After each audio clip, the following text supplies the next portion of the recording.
नमस्कार भक्तों, आपका एक बार फिर से स्वागत है हमारे चैनल भक्ति की शक्ति में। आज के इस वीडियो में हम आपके लिए करवा चौथ व्रत कथा लेकर आए हैं। आप सभी को करवा चौथ की हार्दिक शुभकामनाएं। हे करवा माता, सभी सुहागनों के सुहागों की रक्षा करना और सभी के माथे की बिंदियां हमेशा चमकती रखना। बोलिए करवा चौथ माता की जय हो। बहुत समय पहले की बात है। एक साहूकार के 7 बेटे और उनकी एक बहन करवा थी। सभी सातों भाई अपनी बहन से बहुत प्यार करते थे, यहाँ तक कि वे पहले उसे खाना खिलाते और बाद में स्वयं खाते थे। एक बार उनकी बहन ससुराल से मायके आई हुई थी।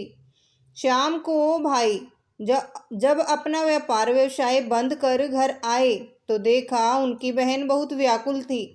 सभी भाई खाना खाने बैठे और अपनी बहन से खाना खाने का आग्रह करने लगे, लेकिन बहन ने बताया कि उसका आज करवा चौथ का निर्जल व्रत है और वह खाना सिर्फ चंद्रमा को देखकर उसे अर्घ देकर ही खा सकती है।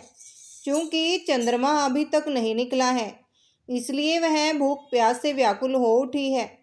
सबसे छोटे भाई को अपनी बहन की हालत देखकर उस पर दया आई और वह दूर पीपल के पेड़ पर एक दीपक जलाकर छलनी की ओट में रख देता है। दूर से देखने पर वह ऐसा प्रतीत होता है जैसे चतुर्थी का चांद उदित हो रहा हो। इसके बाद भाई अपनी बहन को बताता है कि चांद निकल आया है, तुम उसे अर्घ देने के बाद भोजन कर सकती हो।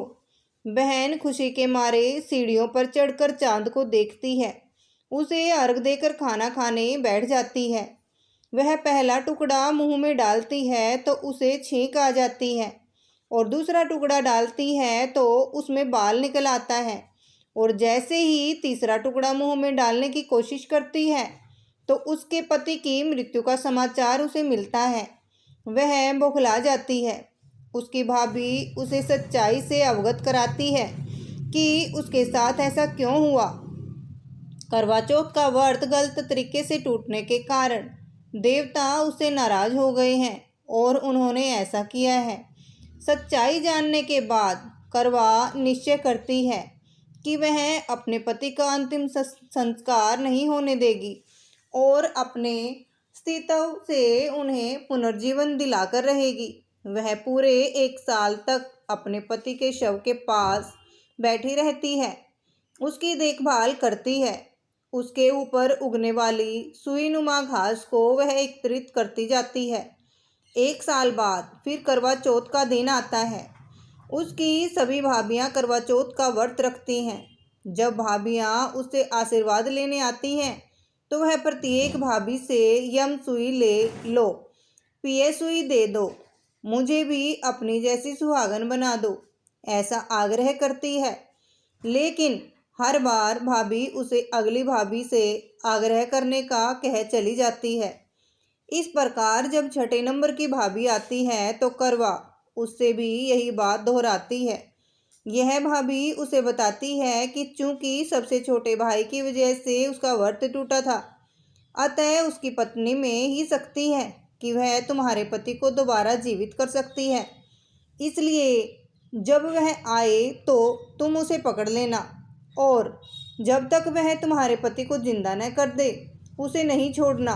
ऐसा कहकर वह चली जाती है। सबसे अंत में छोटी भाभी आती है। करवा उनसे भी सुहागन बनने का आग्रह करती है, लेकिन वह टाल मटोली करने लगती है। इसे देख करवा उन्हें जोर से पकड़ लेती है और अपने सुहाग को जिंदा करने के लिए कहती है। भाभी उससे छुड़ाने के लिए नोचती है, खसोटती है, लेकिन करवा नहीं छोड़ती है। अंत में उसकी तपस्या को देख भाभी पसीज जाती है और अपनी छोटी उंगली को चीरकर उसमें से अमृत उसके पति के मुंह में डाल देती है। करवा का पति तुरंत श्री गणेश कहता हुआ उठ बैठता है। इस प्रकार प्रभु कृपा से उसकी छोटी भाभी के माध्यम से करवा को अपना सुहाग वापस मिल जाता है। हे श्री गणेश, माँ गौरी, जिस प्रकार करवा को चिर सुहागन का वरदान आपसे मिला है वैसा ही सब सुहागनों को मिले। बोलिए चौथ माता की जय हो। बोलिए श्री कृष्ण भगवान की जय हो। तो आइए चलते हैं एक गणेश कथा की ओर। साथ में हम गणेश जी की कथा भी सुनेंगे। एक बूढ़ी माई थी, मिट्टी के गणेश जी की पूजा करती थी। रोज बनाए रोज गल जाए। एक सेठ का मकान बन रहा था। बुढ़िया बोली, पत्थर का गणेश बना दो। मिस्त्री बोले, जितने हम तेरा पत्थर का गणेश गढ़ेंगे उतने में अपनी दीवार न चिनेंगे। बुढ़िया बोली, राम करे तुम्हारी दीवार टेढ़ी हो जाए। अब उनकी दीवार टेढ़ी हो गई। वो चीने और ढहा देवें, चीने और ढहा देवें। इस तरह करते करते शाम हो गई। शाम को सेठ आया।